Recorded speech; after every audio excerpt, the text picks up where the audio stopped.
all set to launch his book on governance called 100 Ways to Do Governance in India. First, Mr. J.K. Dadu, good to have you in India Ahead, and congratulations on the book launch.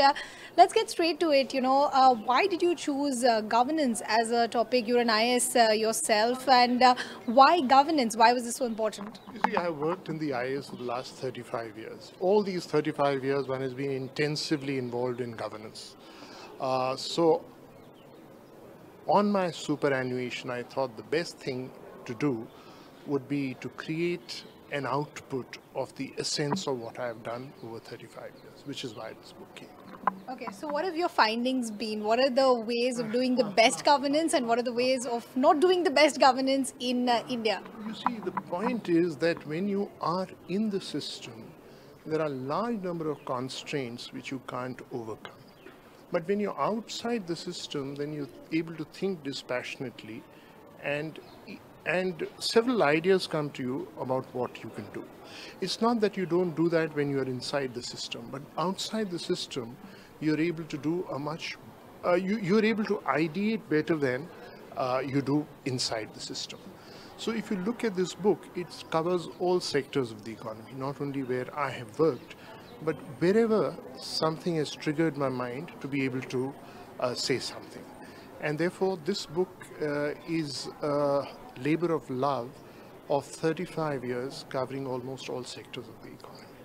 And I can assure you, the time and effort that I have put in, a lot of people will find it useful reading. Government as a machinery, as an institution, as a superstructure. So delivering it is something very important, and delivering it in a manner that serves the purpose for which the government is created. That's the job of the governors. I am very happy that Mr. Dadu, who is a very distinguished civil servant, who spent all his life in delivering governance and done it exemplarily. He is one of the finest officers that I have worked with, very positive-minded, very genuinely intentioned. Therefore, he writing it has a different meaning, because people can always write about governance without dealing with any government issues.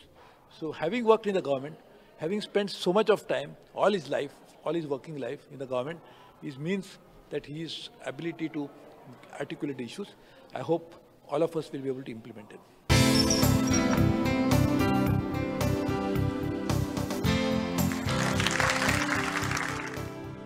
Good evening, friends. I'm very happy that my colleague will try to do that, and I think I've worked with most of the people who are on the dais, and I know their sincerity, their unity of purpose, their commitment, and this is a big challenge, and that's why we need governance.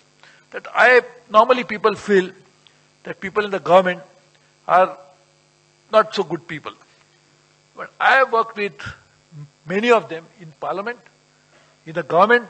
I can tell you, most of them have very sincere and genuine intentions. What happens then is not able to deliver it as much as we want to deliver is because of the systems. Because the system is such that we do not allow a person to bring his intention to fore. And that is what governance is all about. How to make sure that the genuine good intention ideas can be put into reality in the realm of the system, because that is another thing. Because government, you have to work in system. That's obvious. You cannot have a government in which we'll do one person in one desk will do something, second desk will do something completely different. That is not possible. So you need to bring in some unified ideas, uniformity of ideas. At the same time, how do you bring in this well-intentioned ideas to reality is something is a challenge. And therefore I think these 100 ideas would actually be coming out with those basic framework. So I'm sure it will like to work on that. And I think that way, one good part is that across the spectrum, people are now focusing on governance. People feel that we have to improve governance. So there is becoming some sort of a priority and sense of urgency that is coming in. But only saying that we want to improve governance is very abstract idea. So this particular book will ensure that is to bring abstract into reality.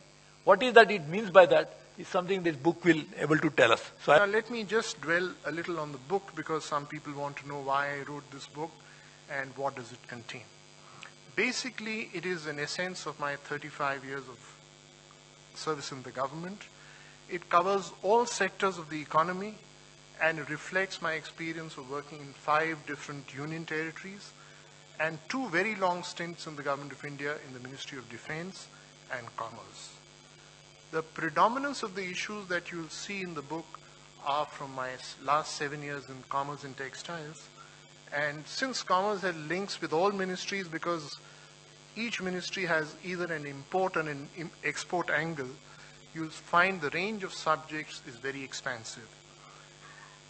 I was also fortunate, as one of the 10 joint secretaries in the Ministry of Commerce, to have worked as a link officer for the remaining 9, and therefore I have my familiarity with all products and all services and all territories with respect to foreign trade is acute, and therefore you find 9 ideas out of 100 on foreign trade.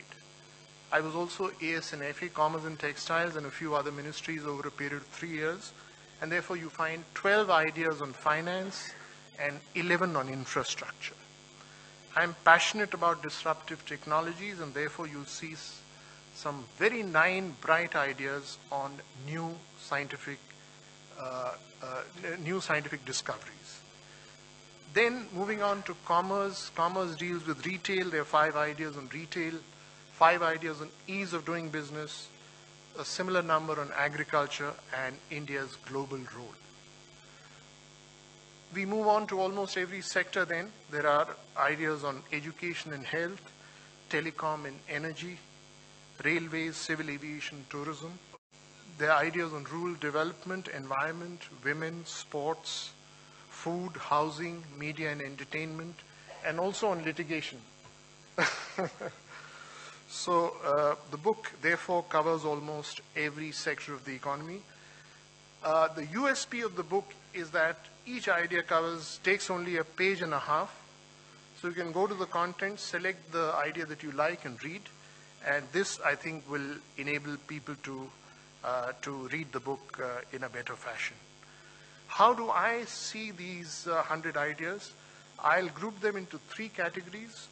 Some ideas are brand new, and I think will add tremendous value to society in general. There's an idea on glasses for the blind. There's an idea on customized shoes. There's an idea about which I'll speak a little more in detail about temple gold monetization. There's an idea on lab-grown diamonds. Many of you may not know that today we can create diamonds in the laboratory, which you cannot distinguish from the natural diamonds. There is an idea on public land inventory. The second group, I would say, are those ideas which have far-reaching consequences. For example, the use of sovereign wealth funds to create infrastructure. There's one idea on facial recognition technology, in which China is the world leader today. Rooftop solar is another idea which I'll speak a little more in the next couple of minutes. The impact of 5G, how 5G will impact our lives, is discussed here. And a wonderful experiment in Odisha on cross-subsidy in education, where 25,000 students are charged normal fees, and profits out of those 25,000 students' fees is used to give free education to another 25,000 people. I think an amazing experiment. You'll read about that in the book.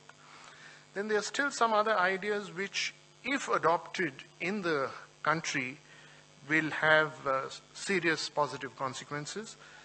These are on Global Happiness Index, City Livability Index, and Global Consumer Confidence Index. Now, as I mentioned, I'll discuss only 2 ideas here today because of want of time.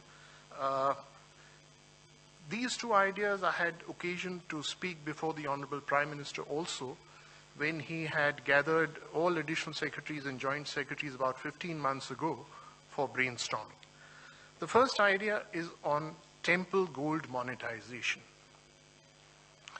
Now, those of you who are not familiar, India imports 600 tons of raw gold every year, spending about $30 billion in foreign exchange. $30 billion is a huge amount of money, almost it is almost 10% of the import bill of the country is used in import of gold. At the same time, we have 100 temples in this country which over centuries have accumulated 10,000 tons of gold as a stock.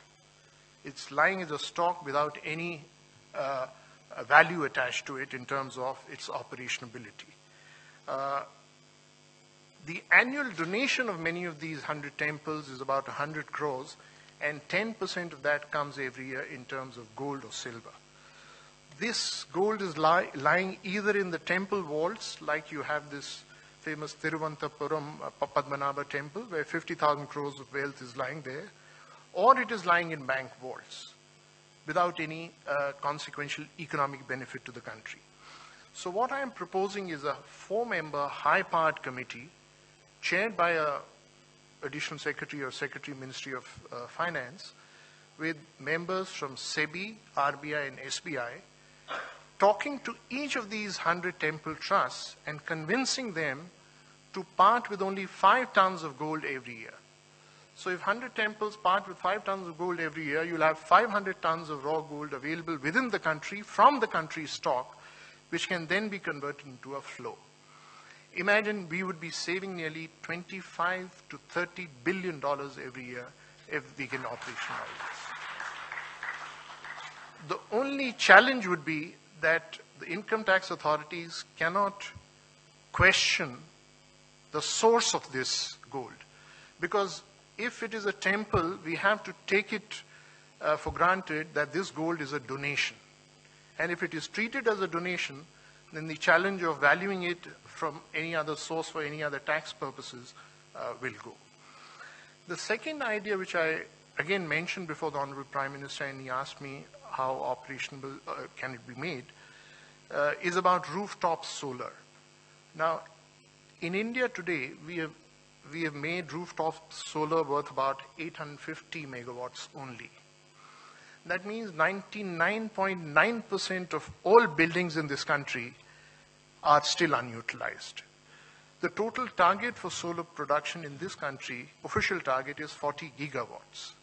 Now, if you have to achieve a 40 gigawatt target, you have to have bright ideas, otherwise it's not possible to do this kind of a thing, because land is very expensive. Solar power may be cheap, but land is very expensive, and therefore it's not possible to actualize it. What I'm suggesting is that if all bus stands, railway stations, ports, airports, commercial and office establishments, farmhouses, temples, schools, colleges, universities, Army, Navy, Air Force complexes, if rooftop becomes the mission mode target to create power, then we can achieve this target very easily and very quickly.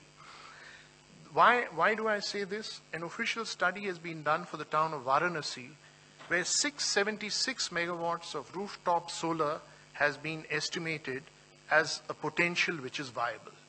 Now, if one town can give 676 megawatts, and we have 6,000 block headquarter towns with a population of more than 1 lakh, you can well imagine the total possibility and the total scope of rooftop solar in this country. If we can do this, our entire dependence on thermal power and nuclear power, both of which are not sustainable in terms of environment, can completely go. The long-term costs of solar power have equaled thermal power already, and with new solar panels, this will drop down further. There are 2 excellent examples in Delhi of rooftop solar. There's JMC College, which I had initiated there, and Jamia Millia Islamia, which has also done great work in this. The other great example is Kochi Airport. The entire airport is run on solar energy. Well, these are the 2 ideas which I wanted to discuss in detail. There's a very distinguished panel. I'm sure you'll benefit from this. I thank all the members of this august audience who've spent their time and effort to come here.